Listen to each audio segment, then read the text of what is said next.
Assalamualaikum warahmatullahi wabarakatuh. Selamat datang teman-teman di channel saya bersama saya Puspa Novitasari dalam mata kuliah Manajemen Sumber Daya Manusia. Sebelum kita mulai perkuliahan pada kali ini, teman-teman jangan lupa untuk klik like, subscribe, dan komen sebagai bukti kehadiran.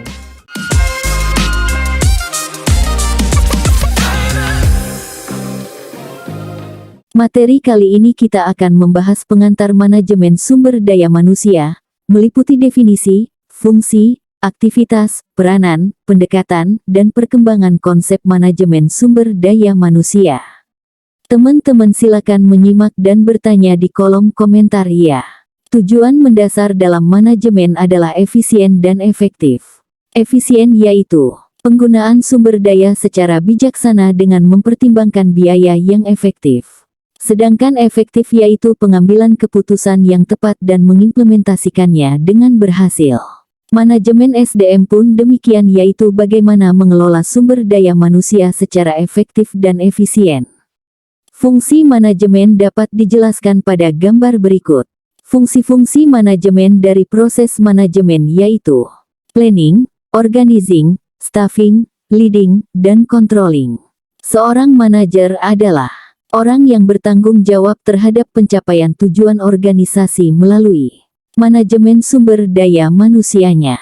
Sebagai seorang manajer, Anda dapat membangun rencana-rencana cemerlang, menggambarkan struktur organisasi dengan jelas, membangun jaringan komunikasi modern, menggunakan sistem pengendalian akuntansi yang terbaik. Namun sebagai seorang manajer tetap gagal jika mempekerjakan orang yang salah atau tidak mampu memotivasi bawahan.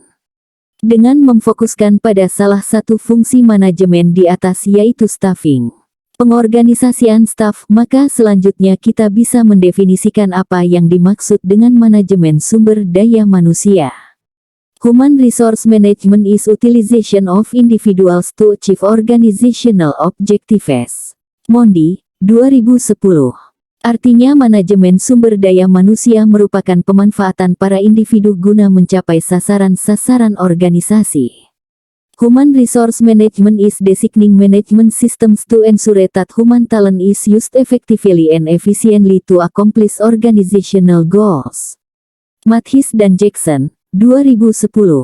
Manajemen sumber daya manusia merupakan perancangan sistem manajemen guna menjamin talenta karyawan digunakan secara efektif dan efisien untuk mencapai tujuan-tujuan organisasi.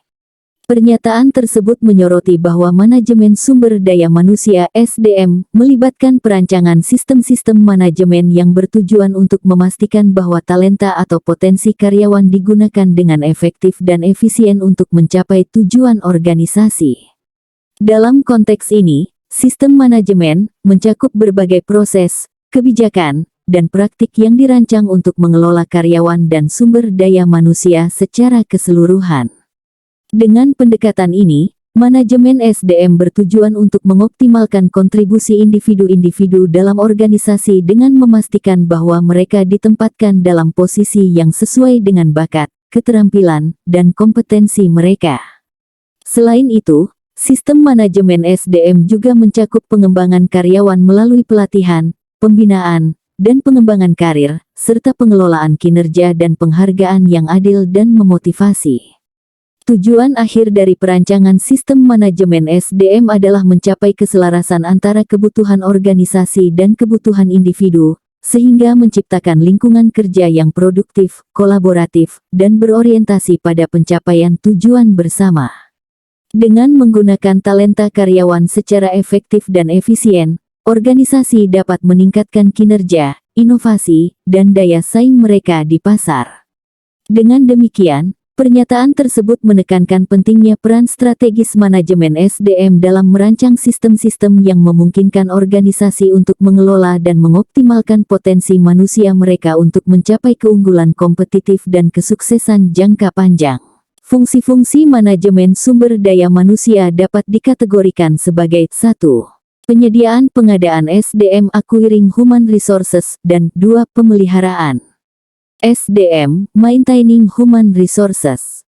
Fungsi-fungsi yang termasuk dalam penyediaan pengadaan SDM acquiring human resources yaitu perencanaan kebutuhan karyawan atau human resource planning, rekrutmen calon kandidat atau recruitment for candidates, seleksi calon kandidat atau election for candidates, orientasi dan induksi karyawan baru atau orientation and induction for new employee, serta penempatan karyawan atau placement.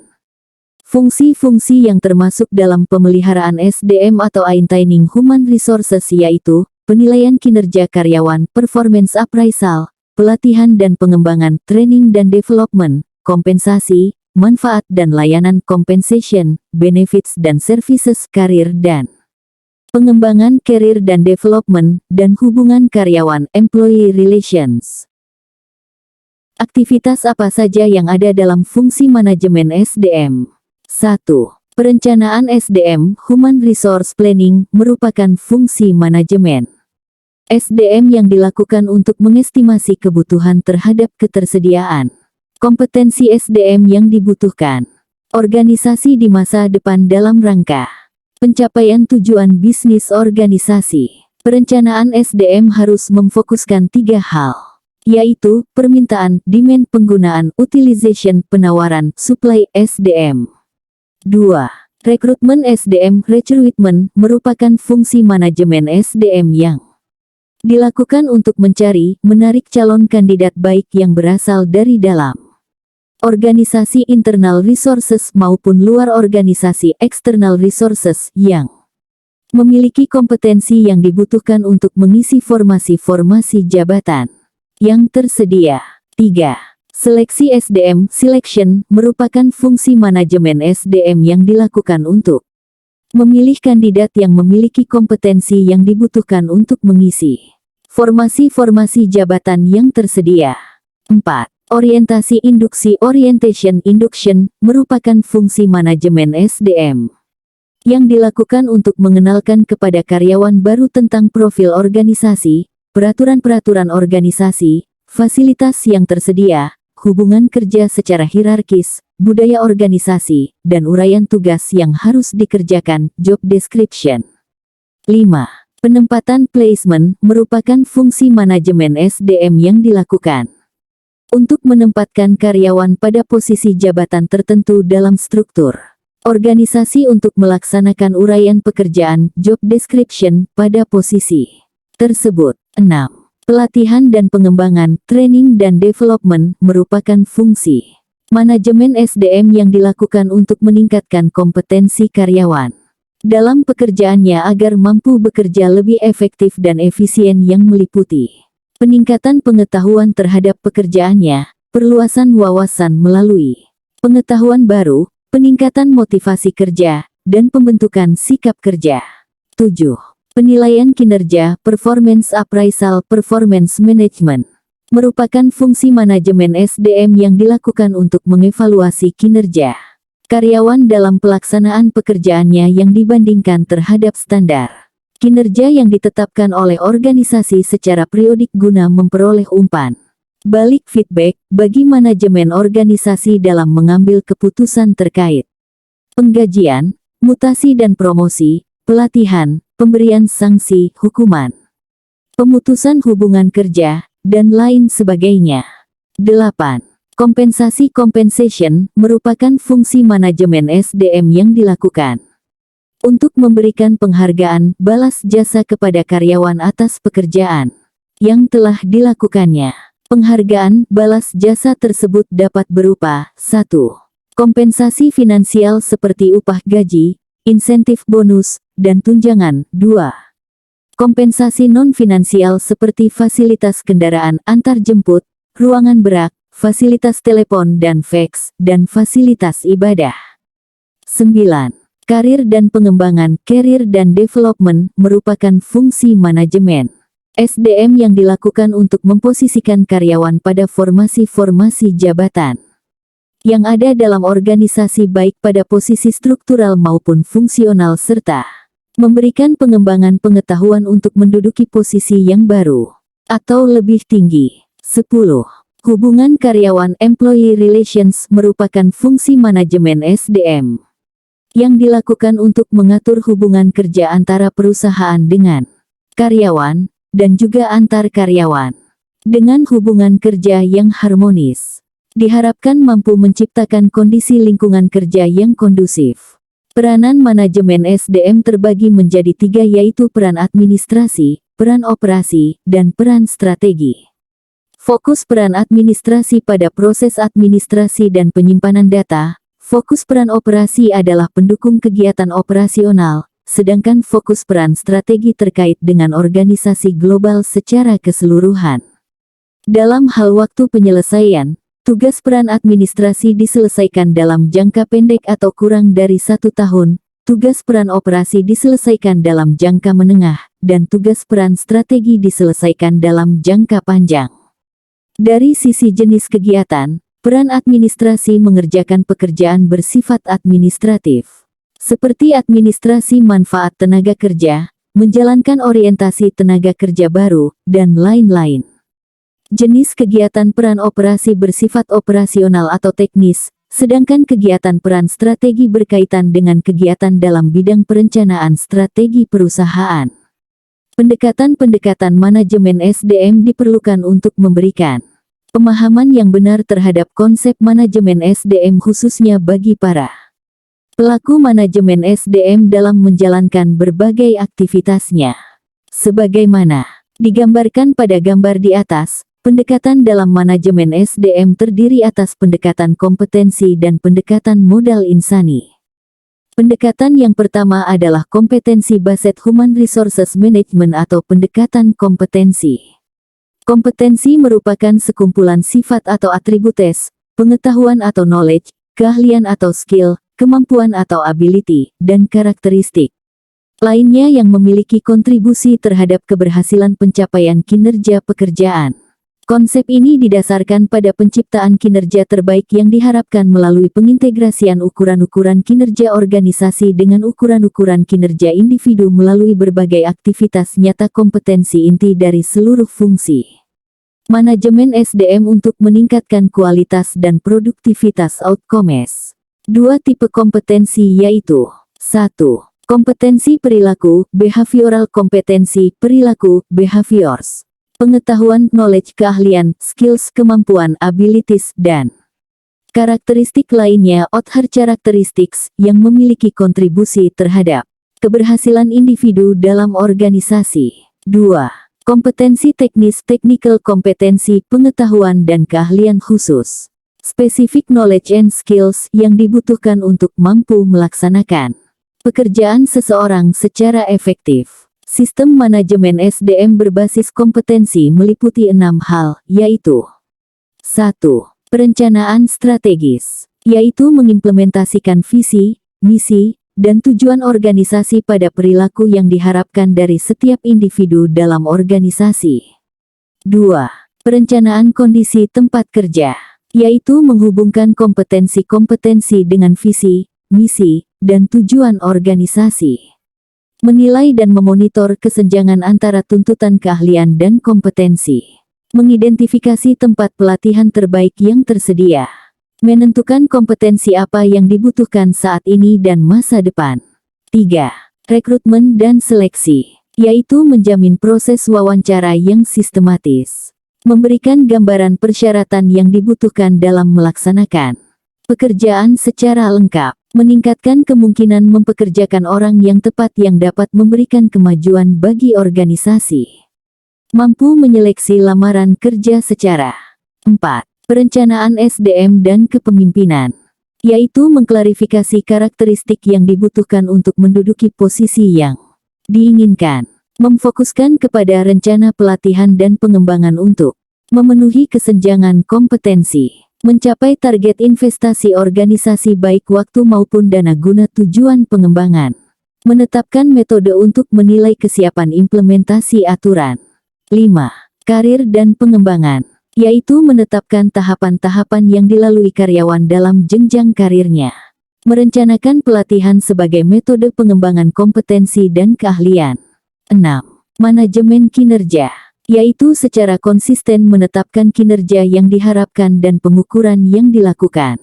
Mengidentifikasi perilaku-perilaku yang sangat potensial berdampak kepada kinerja dan keberhasilan. Digunakan untuk rencana pengembangan individu atas kesenjangan yang terjadi dan mengidentifikasi berbagai peluang pengembangan. Membedakan secara jelas kontribusi setiap individu terhadap keberhasilan organisasi. Memberikan umpan balik kepada individu untuk meningkatkan kinerja. Pendekatan dalam manajemen SDM yang kedua adalah Human Capital Management Approach. Aktivitas apa saja yang ada dalam pendekatan Human Capital Management? 1. Dimulai dari recruitment, yakni proses perekrutan individu yang memiliki keterampilan, pengetahuan, dan bakat yang sesuai dengan kebutuhan organisasi. 2. Selection, yakni proses menyeleksi kandidat-kandidat yang dinyatakan layak untuk memenuhi kebutuhan sumber daya manusia di organisasi perusahaan. 3. Performance management, atau yang dikenal dengan manajemen kinerja, fokusnya pada pengembangan individu, di mana merupakan proses yang bertujuan untuk mengelola dan meningkatkan kinerja individu dalam organisasi.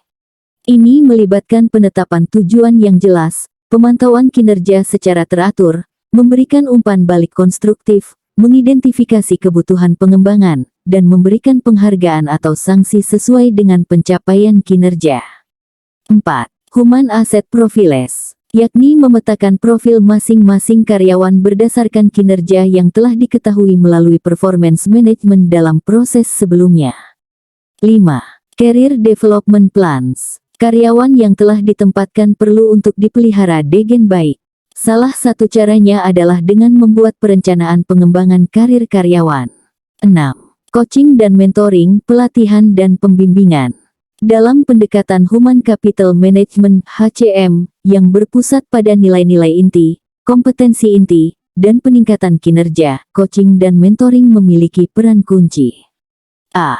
Core values. Nilai inti coaching dan mentoring digunakan untuk membimbing individu dalam memahami, menginternalisasi, dan menerapkan nilai-nilai inti organisasi. B. Core competencies. Kompetensi inti coaching dan mentoring juga digunakan untuk mengembangkan dan memperkuat kompetensi inti yang diperlukan untuk berhasil dalam peran mereka. C. Performance improvement. Peningkatan kinerja. Coaching dan mentoring merupakan alat penting untuk meningkatkan kinerja individu. Hal ini dilakukan untuk mengetahui performance improvement berkaitan erat dengan 3 hal, yakni revenue per employee, cost per employee, dan profit per employee. 1. Revenue per employee. Pendapatan per karyawan. Dengan meningkatnya kinerja individu dan tim dalam organisasi melalui performance improvement, secara umum dapat diharapkan bahwa pendapatan per karyawan juga akan meningkat. Individu yang lebih produktif dan efisien cenderung menghasilkan lebih banyak nilai tambah bagi perusahaan, yang pada gilirannya dapat meningkatkan pendapatan per karyawan. 2. Cost per employee. Biaya per karyawan. Performance improvement juga dapat mempengaruhi biaya per karyawan. Ketika kinerja individu dan tim meningkat, biaya terkait dengan kinerja yang kurang efisien atau produktif dapat berkurang. Selain itu, dengan meningkatnya kinerja, individu mungkin memerlukan lebih sedikit waktu, sumber daya, atau bantuan untuk mencapai hasil yang sama atau bahkan lebih baik. Hal ini dapat mengurangi biaya per karyawan dalam jangka panjang. 3. Profit per employee. Keuntungan per karyawan. Peningkatan kinerja dan efisiensi melalui performance improvement dapat berkontribusi secara positif terhadap profit per employee. Dengan meningkatnya pendapatan per karyawan dan penurunan biaya per karyawan, perusahaan memiliki potensi untuk meningkatkan profitabilitasnya. Hal ini dapat menghasilkan profit per karyawan yang lebih tinggi, yang merupakan indikasi keberhasilan dan efisiensi operasional organisasi. Manfaat dari pendekatan manajemen modal insani strategis atau Strategic Human Capital Management (SHCM) terhadap poin-poin yang disebutkan adalah sebagai berikut. 1. Mengurangi fokus yang terlalu internal dan meningkatkan fokus eksternal, dengan memahami kebutuhan dan harapan pelanggan serta pemangku kepentingan eksternal. SHCM membantu SDM memfokuskan upaya mereka pada pencapaian tujuan organisasi secara keseluruhan. 2. Menyesuaikan terhadap rencana strategis dan keorganisasian, dengan memastikan bahwa SDM memiliki keterampilan dan pengetahuan yang sesuai dengan tujuan strategis organisasi. SHCM membantu organisasi menyesuaikan diri dengan perubahan strategis dan struktural. 3. Menarik dan mengembangkan SDM yang memiliki kemampuan, keahlian, data sharing yang sesuai dengan kebutuhan organisasi, melalui strategi perekrutan yang tepat, pelatihan yang efektif, dan pengembangan karir yang jelas. SHCM membantu organisasi memenuhi kebutuhan SDM yang sesuai dengan strategi dan kebutuhan organisasi. 4. Memangkas anggaran dengan meningkatkan efisiensi, produktivitas, dan kualitas kerja SDM. SHCM dapat membantu mengurangi biaya tenaga kerja secara keseluruhan. 5. Pengurangan jam kerja, downsizing, melalui pengelolaan kinerja yang efektif dan perencanaan tenaga kerja yang bijaksana. SHCM dapat membantu organisasi mengurangi jumlah karyawan atau jam kerja tanpa mengorbankan produktivitas atau kualitas. Perkembangan konsep manajemen SDM telah mengalami transformasi dari personel manajemen ke Human Resources Management, HRM, kemudian ke Human Capital Management, HCM, dan terakhir ke Aspiration Management. 1. Personel Management. Pada awalnya konsep manajemen sumber daya manusia, fokus utamanya adalah pada administrasi personalia dan pengelolaan karyawan secara operasional. Ini mencakup tugas-tugas seperti perekrutan, pelatihan, penggajian, dan manajemen performa. Pendekatan ini lebih bersifat reaktif dan terfokus pada pemenuhan kebutuhan operasional organisasi. 2. Human Resources Management (HRM) lebih menekankan pada pengelolaan manusia sebagai sumber daya strategis yang dapat memberikan keunggulan kompetitif bagi organisasi. HRM mengintegrasikan fungsi-fungsi manajemen SDM dengan strategi organisasi secara lebih efektif. Ini melibatkan penerapan praktik-praktik seperti pengembangan karyawan, manajemen kinerja, dan perencanaan sumber daya manusia. 3. Human Capital Management (HCM) menempatkan fokus pada pengembangan dan pengelolaan karyawan sebagai aset berharga dan berkelanjutan bagi organisasi. HCM menekankan pentingnya investasi dalam pengembangan karyawan, termasuk pelatihan, pengembangan karir, dan retensi bakat. Pendekatan ini mengakui bahwa sumber daya manusia memiliki nilai ekonomi yang signifikan bagi kesuksesan jangka panjang organisasi. 4. Aspiration Management merupakan perkembangan lebih lanjut yang menekankan pada pengelolaan aspirasi dan motivasi individu dalam konteks organisasi. Ini melibatkan memahami dan memenuhi kebutuhan dan tujuan individu secara lebih holistik, dengan harapan bahwa karyawan yang termotivasi akan memberikan kontribusi yang lebih besar dan berkelanjutan bagi organisasi. Pendekatan ini mencakup elemen-elemen seperti pemberdayaan karyawan, pembangunan kepemimpinan, dan menciptakan budaya organisasi yang memotivasi. Dalam perkembangannya, fungsi manajemen SDM mengalami pergeseran dari fungsi tradisional menjadi fungsi modern. Sebagaimana digambarkan sebagai berikut. 1. Fungsi tradisional SDM lebih berorientasi pada tugas-tugas administratif seperti pengelolaan data karyawan, penggajian, administrasi ketenagakerjaan, dan kepatuhan hukum. Sedangkan dalam era modern, SDM telah menjadi mitra strategis dalam organisasi, dengan fokus pada pengembangan dan penerapan strategi sumber daya manusia yang mendukung tujuan bisnis dan keunggulan bersaing. 2. Dalam pendekatan tradisional, SDM seringkali bersifat reaktif, artinya hanya menanggapi kebutuhan yang muncul, seperti rekrutmen untuk mengisi kekosongan jabatan atau penyelesaian masalah karyawan yang muncul. Sedangkan dalam pendekatan modern, SDM menjadi lebih produktif dengan menjadi proaktif dan tidak hanya menunggu masalah muncul, tetapi juga terlibat dalam perencanaan strategis untuk mengantisipasi kebutuhan masa depan organisasi dan karyawan. 3. Dalam pendekatan tradisional, SDM seringkali dianggap sebagai unit yang terpisah atau departemen yang menjalankan tugas-tugas administratif terpisah dari tujuan inti atau misi perusahaan, dan tidak terlibat secara langsung dalam merumuskan atau menerapkan strategi organisasi. Dalam pendekatan modern, SDM dianggap sebagai bagian kunci dari misi perusahaan, dengan peran yang signifikan dalam merancang, menerapkan, dan mendukung strategi organisasi, serta memastikan bahwa kebutuhan SDM mendukung tujuan jangka panjang perusahaan. 4. Dalam pendekatan tradisional, struktur organisasi seringkali berbasis hierarki vertikal, di mana setiap unit atau departemen memiliki kewenangan tertentu yang ditentukan oleh posisi hierarkisnya. Sedangkan dalam pendekatan modern, organisasi lebih cenderung memiliki struktur yang lebih horizontal dan fleksibel, di mana kerja sama antar departemen dan tim yang terdiri dari ahli menjadi lebih penting. SDM tidak lagi terbatas pada tanggung jawab vertikal dalam departemen tertentu, tetapi juga terlibat secara lintas departemen dalam menangani isu-isu SDM yang kompleks. 5. Dalam paradigma tradisional, organisasi cenderung melihat karyawan sebagai biaya atau beban yang harus diminimalkan untuk meningkatkan profitabilitas. Karyawan dianggap sebagai faktor produksi yang harus dikelola secara efisien untuk mengendalikan biaya operasional. Sedangkan dalam paradigma modern, organisasi menganggap karyawan sebagai investasi yang bernilai yang dapat memberikan pengembalian yang lebih besar melalui pengembangan, pelatihan, dan peningkatan kinerja. Karyawan dipandang sebagai aset yang dapat meningkatkan produktivitas, inovasi, dan keunggulan bersaing organisasi jika dikelola dan dikembangkan dengan baik. PT Wijaya Karya Persero Terbuka atau lebih dikenal dengan Wika sebagai perusahaan konstruksi nasional terbesar di Indonesia pada era tahun 1970 sampai tahun 1980 belum memiliki sistem manajemen SDM dan unit yang khusus mengelola SDM.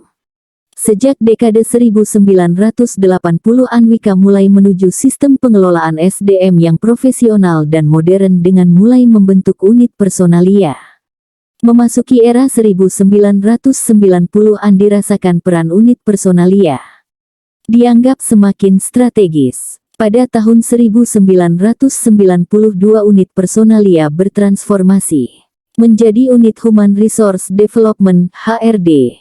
Mulai tahun 2004 Wika menggunakan pendekatan kompetensi Based Human Asset Management System (CBHAMS) sebagai basis pengembangan SDM-nya. Nah, demikian pembahasan pada perkuliahan kita kali ini.